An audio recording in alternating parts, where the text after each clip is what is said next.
kayo, wag na kayo magmamakalam na may buhay. At alam kong tama at mali. At 23 na ako. At alam ko kung saan ako lulugar. At alam ko rin kung saan gaganda ang buhay ko. Kaya huwag niyo ako pakialaman. At may nagsabi pa, kawawa daw ako. Eh, paano naman ako maging kawawa? Eh, sarap-sarap na ang buhay ko dito. Anong gusto nyo? Umalis ako dito? Para ano? Bumagsak ako ng tulad ng dati?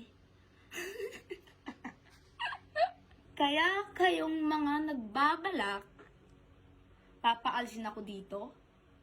Hinding mangyayari yon. No, no, no. Oh, manigas kayo.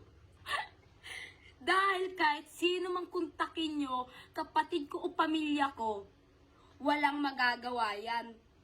Dahil ako pa rin ang masusunod sa sarili ko.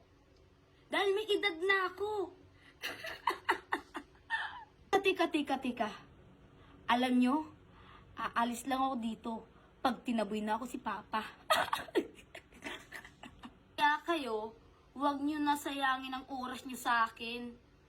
Kung gusto nyo ako tulungan, yung dati pa.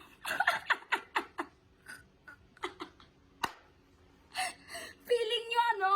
Alam nyo talaga ang buhay ko dito sa Maynila?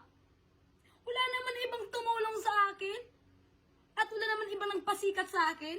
Kundi si Papa Juban. Kaya kayo mga buzzers ko, manahimik na kayo. Kung hindi maganda buhay ko dito, umalis na ako.